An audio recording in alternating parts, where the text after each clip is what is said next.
Fit for Life Radio, episode number 112. Your hosts, we're both co-hosts. Co-hosts. I'm Gary. I'm Will. And we're here in 2020. It's like on The Office, they have co-managers. Mm-hmm. Does that work? I don't know. Works here. Is that what they are on that? Are you talking about that? The show? The show. At one point, they're co-managers. Who's the co-managers? Michael and Jim. Oh, nah, yeah. That was doomed. Mm-hmm. Doomed from the get-go. Well, today, speaking of doomed, we're going to talk about everyone's favorite and least favorite topic. How sleep health affects weight loss. And if you want, we're going to go over a new study to kind of start to support and connect some of these dots of weight loss and sleep. And why it affects your sleep, or sleep affects your weight loss. Mm-hmm. We're not going to dive in too much on how to improve your sleep. We've done that in the past, I believe, episode number... That was 93, how to get better sleep. So that dives into some of the sleep hygiene stuff. Peep that after this if you want a little, more specific, tangible things you can do to work on. But we want to dive in on the study and some of the ways, again, that sleep and weight loss are connected. And I just think to start, a lot of times we get poor sleep and we're like, man, if I just got better sleep, that's why I'm not losing weight. There still really is no direct mechanism known of where your sleep, builds up, you get better sleep, and now you just start burning more body fat. It still kind of comes down to energy balance. And what you'll see as we dive into it, and this study starts to show, is that sleep health helps us do these other things better, aka exercise and nutrition. So, for example, your sleep duration, if you're not getting enough sleep, that will affect our brain reward systems. Therefore, a short amount of sleep will lead to increased hunger and cravings, and we then give in to those increased hunger and cravings and end up eating more. Yeah, right? And usually we're kind of drawn to those highly palatable, high fat, high sugar creations like cookies and muffins and donuts and things like that because those foods are energy nutrients, fat and carbs, very energy dense, and so and they hit that dopamine trigger because they feel good, and so we reach for those. Yeah, kind of replace the sleep we didn't get. Same thing, obviously, too. If you don't get as much sleep, you're not going to feel as well rested. You're less likely to exercise. Yeah. So reading through here the PN Academy research review, the data in the recent study from the University of Pittsburgh, the researchers looked at the sleep health of 4,837 people, 43% of whom attempted weight loss during the previous year. Now, the scientists examined 5 measures of sleep health: sleep duration, so the length of your sleep, sleep timing, sleep satisfaction, sleep regularity, and sleepiness. Now, with those parameters, the result from the study, again, from almost 5,000 people over a year, where almost half of them, their goal was weight loss. Among the adults who attempted weight loss, the prevalence of good sleep health was inversely associated with their current BMI, body mass index, and weight change. So statistically speaking, the better they slept, the lower their BMI and the greater their weight loss. Which makes complete sense. Which, again, and a lot of people have experienced that anecdotally on their own, right? Oh, when I sleep better, these things happen. So why do these things happen? So a way to look at it is how does poor sleep health influence our eating and exercise behaviors, because that's ultimately, those are the actions, our eating and exercise behaviors that kind of directly contribute to our body mass index, our BMI, weight loss, weight gain, muscle gain, muscle loss, fat gain. So now we can break down. We know sleep affects it. How so? What they've done is they linked, so sleep disturbances are linked to reduced physical fitness, lower exercise frequency, and sedentary behavior. So like waking up in the middle of the night.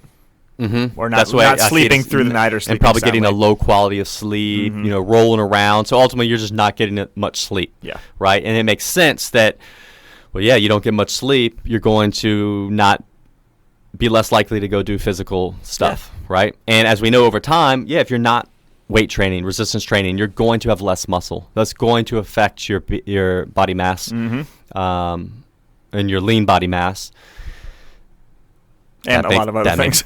So perfect sense. And like the other one we touched on, so they kind of directly connected a short sleep duration to affect the brain reward systems, again leading to increased hunger and cravings.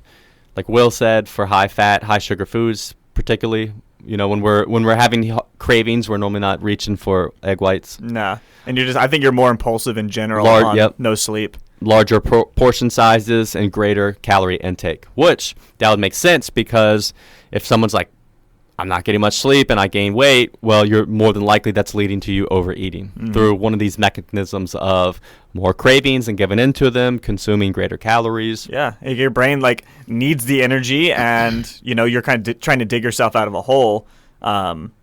You're unaware of why you're doing it really in the moment, but I guess a vaguely connected analogy could be your cell phone, right? So if you charge it all the way, full charge, baby, that next day it's more likely it's going to be able to go a longer, stronger period of time, right? And you could think of it as if that thing gets like a 20% charge, well, what are you going to have to do now throughout the day? Constantly keep giving it but little snacks, right? Yeah. Little snack charges. Let me plug it in for 4 minutes so it doesn't burn out right here while I'm using it. And that's kind of like the food craving. So you don't get that full charge at night. Now you're reaching for all these cravings and snacking more, and you just end up overdoing it. Yeah, that's a big one. And I know personally, when I don't get enough sleep, I'm way more likely to just I could eat all day and not be satisfied on a very bad night of sleep. And it's one, bringing awareness to that. You can still work at it. You're just, fighting an uphill battle if you do have one of those days of fighting against that, because everything in your brain's telling you no, we need this. We need to do this. We need all of these calories. So it is difficult to just fight against that with only willpower. Mm-hmm. And then along with this study and other dots they connected, the other aspects, sleep duration, sleep timing, sleepiness, sleep regularity, those are associated with weight gain and obesity independent of physical activity and diet, right? So kind of what they're connecting is, okay, now let's even take out the exercise and diet part. So you just have a person with all these, their sleep duration, sleep timing. If that's all jacked up, they tend to gain weight, and it has nothing separate from their exercise and nutrition stuff. Now, another aspect, these are kind of your physical health, right? And we also know, anyone can attest to this, how, like Will just said, a bad night rest negatively impacts your mood, your emotions. You're grumpy. You're cranky on a bad night of sleep. We all are. More stressed. So obviously those are going to have a downstream negative effects. Affects your life in a lot of ways too. And something to take away from the study, it wasn't a cause and effect study. It just shows correlations, right? Cause and effects are really hard to do. Because there's so much else going on. It's hard to isolate one just single mechanism. Yeah. What if half those people also, had 5 or more kids, right? Or they had a job that they hated and half of them had a job they liked. Yeah, you just can't. People get a little up in arms when studies aren't cause and effect, but I don't think people realize how hard it is to do that, especially with something so broad as sleep that has so many factors that influence it. Yep. Another thing, the people in the study reported their own sleep health. It wasn't directly measured in a lab. So there's obviously going to be... Which you have to, take that with a little grain of salt. But generally, if people say they're tired, people are actually probably more likely to, like, try to cover that up a little bit, or, like, underreport. So I would say, the results were probably pretty accurate and maybe even undershot a little bit. Yeah. And just from specific people in the study, so some things maybe you can see how you relate. A little over half, 54% of participants did not regularly achieve good sleep. I think on our end, working with clients that we do at the gym and online, that I would say that is fair. That would be our experience as well, that more than half of people struggle to get good sleep. 41% reported early or late sleep timing, also an indicator of poor sleep health. I would say that's accurate too. I feel like probably more than 40% in the people we work with. Most people, either, they struggle to fall asleep and they stay up late. Mm-hmm. And if you know me, you know I'm always on the run, up early and home late. So having a 3-hour morning routine isn't really in the cards for me. What is in the cards is AG1. It's a fast way to get vitamins and minerals I need to perform. I first gave AG1 a try because I wanted a single solution that helps support my entire body by filling in nutrient gaps and simplifying my morning routine. Since drinking AG1 daily, I've always felt strong and energized and ready to attack the day.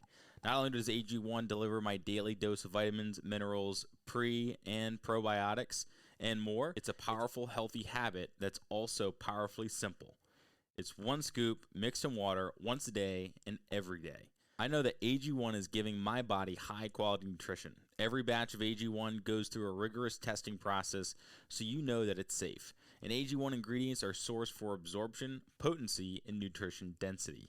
AG1 is a supplement that I trust to provide the support my body needs daily, and that's why I'm excited to welcome them as a new partner. Here is your chance to start every day this season with a gift to yourself. Try AG1 and get a free 1-year supply of vitamin D3K2 and 5 free AG1 travel packs with your first purchase exclusively at drinkag1.com/provengrit. That's drinkag1.com/provengrit. Check it out. their timing's just off, right? Yeah, like not having a consistent sleep schedule can be a big detriment too. Because even getting a good night's sleep at vastly different time, we'll say a good night's sleep, you get your 7 hours or so. But if one night it's from 9 p.m. to, what would that be, 4 a.m.? What are you trying to get, 8 7 hours? Oh, we'll say 8 hours. We'll say 8 hours. So 9 to 5. 9 to 5. Yeah, that makes sense. 9 to 5. And then the next night you go to sleep at midnight and sleep till 8 a.m. Like, you're not going to still be as fresh as you would be if you're consistent. Yeah. You know, because that does impact it as well if you're very, all over the place. Yep. And that's something we talk about in episode 93, the importance of consistency. So, yeah, ultimately, even though it's not exact, there does appear to be a strong correlation of poor sleep and struggling to lose weight and things like that. So it is a great place for a lot of people to address, because maybe you've just burned out on, trying to figure out your, food environment and food intake and your, exercise, or maybe you have your exercise down and you just, still struggle. So therefore, looking at your sleep can be an avenue to go down, because we know addressing it is then correlated with maybe now all of a sudden your nutrition gets easier, because maybe you have less cravings and things like that, because you are sleeping more and you're in a better mood and you're less food driven at that point. And it makes it easier to stick to maybe those whole foods that are lower calorie that you need to eat, but you give in to cravings. Yeah, and I think if you maybe have spun your wheels with nutrition for a long time and just find yourself always struggling with the cravings or impulsively getting food, that this could be a good break from that, to where, like, all right, I'm just going to shift my gears to something completely different. So it might take a little bit of the stress off of the eating as well, and that feeling of being, like, I'm a failure, I suck at this, I'm never going to hit my goals, like, then we can completely shift gears to another thing and focus on that. And generally a byproduct will be like, you probably will improve, but without even really worrying about it. Because, diet for a lot of people and weight is a very emotional thing, and it can be stressful. So being able to shift our frame to something completely different can, I think, probably help improve our mindset as well. Yeah. And the one thing to keep in mind with addressing your sleep is it's hard, it's complicated, right? None of this stuff is easy. So, just because addressing your nutrition's hard. Honestly, I think the easiest is the exercise part. So sleep is going to be, because you could be struggling to fall asleep because of like lots of stressors, and so then you might have to address those things, right? There might be conversations you've been avoiding that you have to have, and that could then make you sleep better, and then in turn make you eat better, and then in turn make you lose weight. Yeah, or you could be over-consuming caffeine. It could be a number of things that aren't fun to address in the moment, but make a very big difference. Yeah. So like Will's example, it could be as simple as drinking too much caffeine too late in the day, and you happen to be someone sensitive to it. So it could literally be two completely different things. Like we said, one could be a hard conversation you need to have with someone because it's making you stressed, maybe avoiding some confrontation that needs to just be had, or just don't drink coffee at 4 p.m., right? Yeah. It could be both those things. And like, the conversation is like, those are always uncomfortable to have. And so that is hard in that way. And then, maybe cutting out your cup of coffee, you're feeling drained later in the day at first because you don't have it. And it's not, we know that it's not fun to quit caffeine or cut down caffeine. But, those might in the long run really help. Like I know the two of us couldn't drink a cup of coffee past noon, or we're probably going to be, wired at night or not getting good sleep. So it's just important to address that and kind of make that hard push initially to improve things like this. Yeah. And one thing I think, again, it's important to realize is just getting more sleep in and of itself isn't going to make you lose body fat either. Because say you're decide to eat 5 pizzas a day and whatever, say that's 5,000, you're eating 5,000 calories a day, which a lot of people do, and you could be sleeping 10 hours a night. You're not going to... Yeah, you're not just losing weight because of that 10 hours. Right? Just because I'll just sleep more to offset. That's not what's happening. Yeah, it doesn't work like that. Again, it's that the sleep helps us typically move our body more, exercise more consistently, less cravings, we end up eating less. Those are the mechanisms of how sleep can affect weight loss. It's almost just something that puts us in the position to do better in other avenues. That's really all it is. It's a good base level, almost like a primer that, sets your mind right and your body right to be able to do other things without the interference. And another thing important to realize is, look, this study was on the correlation of weight loss and sleep.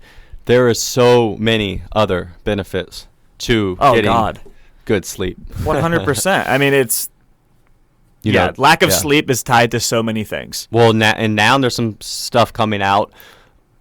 I remember reading through some studies. I don't want to be quoted specifically, but there Alzheimer's and dementia. I was going to say that. They're starting. Hey, it could be from poor sleep over the course of our lives. Yeah, because I think that part of those disorders are like when you're sleeping, like things are flushed out of your brain, and there's always metabolites, things like that, and waste, and it needs to be continuously flushed, like every part of our body. And I think not getting enough sleep doesn't allow that to fully happen all the time. And if that happens over the course of 50, 60 years or 70, however long, like stuff starts to build up, and I'm sure there's inflammation, and that really leads to those conditions. And don't completely quote us on that, but I'm pretty sure I read the same exact thing. Yeah, and then we're regenerating cells and all that, and our body does a lot of that when we're sleeping. So now you're talking about skin health and joint and ligament recovery and muscle recovery from workouts and all of those things. So this is just one. Sleep and weight loss is just like the scratching the surface. Yeah, there's a lot of deeper health issues. Because you could be like, well, I don't care, or I'm at where I want to be, so what does it matter? Well, it definitely matters. I mean, I think you're more prone to things like a heart attack and a stroke too with poor sleep. Mm-hmm. Like those are correlated. So if you're somebody who maybe stress management even has we'll call it a healthy BMI, but you get really poor sleep, you have terrible stress management, you might be one of those otherwise quote unquote healthy people that has a heart attack. Mm-hmm. You know, so not to like fearmonger, but it's a contributor to it. So it's something to be aware of, and another reason to try our best to get the best sleep that we can. Yep. And so much of this can be individual too, in that you have to play with different things, and this is why we are fans of journaling and recording stuff, so you can notice trends. Mm-hmm. You know, I know some people who, if they eat a big meal before dinner, they just can't sleep. You mean before bed? If they eat a that big meal, if you're eating a big meal before dinner, you're probably not losing weight. That's another podcast. The big meal before dinner. If you're eating a big meal before you go to bed, some people really struggle to fall asleep. They may feel full or whatever, and so make note of that, right? And notice that some people, I know, if they eat barely anything or maybe don't have any carbohydrates with their meal before bed, they then struggle. They're just laying in bed thinking about food, right? And so some people having a little bit bigger meal or a higher carbohydrate meal helps them fall asleep easier. Mm-hmm. You know, so there's variance to all of this. There's variance to all of it, and you know, don't just take like the first. You know, even stuff we say where it's like have a cold room, right? Well, ultimately, if you have the room so cold where you're shivering, and that's keeping you up, that may keep you up too. So what's cool may be relative, and it's just find these things like play around with your food intake around bed, your temperature, your screen time, and some people are fine not cutting it off super early, and they can sleep and they're okay. Other people, if they're looking at it, an hour before bed, that's still going to influence how they fall asleep. So, or you may notice, I know for me, I don't have trouble falling asleep. But if I am having a lot of screen time right up to bedtime, I don't sleep as well. Yeah. Like I don't feel as refreshed the next morning. And I know, and then for example too, TV doesn't bother me that much. Maybe because I'm not right on it, and but I can watch TV up until I go to bed, or it actually makes me fall asleep, right? But if I'm on my cell phone, even with it turned like black and white and the bedtime mode on, it still affects me somehow. I think it's just because it's like the constant engagement and like the constant shifting of staring, and it's right in different your face. Subjects, and you're staring so close, so it's more stimulating. I think that's what it is. But side note. Side note, we talked about cutting off like your notifications on your phone. I don't know how many episodes ago it was. But my use, since I did that, because I didn't do that, Gary has no notifications on his phone. My use of things like Instagram, I just forget to open it some days. So if you notice that I haven't messaged you back a lot, it's because I haven't been even opening it because I haven't seen any notifications. Same thing with like Facebook Messenger. I've gotten like even worse at replying than I already am, but I'm not super mad at it because my usage has like gone to the bottom of the pit. Like my phone usage is. Well, did you realize how much you just when you get notifications? I react. You react. Yeah. And I realized that, and I'm like, because you get the usage where like you use this app 7 hours less this week than you normally do, or whatever it is. And seeing that, I'm like, damn, like I didn't realize how much I would just see one notification, react to it, and then end up in a hole. So yeah, I just wanted to bring that up. So if anybody does struggle with that, it's a great idea. I'm freaking loving it. So. And that was episode 109. What was that one called? How your cell phone can help your fitness goals. Boom. We dig in on that. Turn off well, the only ones I don't have turned off are texts. Yeah, I get those too. Yeah, that's it. But everything else, and our Google chat for work. Outside of that, everything else is off. Mm-hmm. All right, so that is how weight loss, or how sleep affects weight loss. Hopefully helps connect some dots, makes you realize there is a strong correlation, and maybe that's a missing piece, and maybe you should focus on your sleep and kind of not put so much stress on the other stuff, because in turn it will maybe make those things easier for you. I think it will. And listen to number 93 if you haven't already. If you do want some tips on, how to improve your sleep in a couple different ways, or just make sure you're not doing something counterproductive to getting sleep. That's a really good listen. All right. We appreciate you guys for listening. Yeah. Share it with your friends, family, Pets, dogs. Do a dog podcast. dog podcast. We are going to do a dog podcast. Yeah, I don't know when. They can improve. They are a good stress relief. Yeah. They can also be stressful too. They can be, but I think just in general, it wins out. Yeah. So all those free hugs. We'll be doing a dog one at some point this year. Pets. We don't want to leave out the cat people. I guess pets. Yeah. What if it shows that cats increase stress? Yeah. I don't know. I don't want to say that like it's a fact because I don't think it is, but I know people love their cats. Anyways. All right. Catch you next time. See y'all. As always, thanks for listening, guys. If you want to learn more, check us out at coastalfitnessva.com or garydeagle.com. We'll see you next time.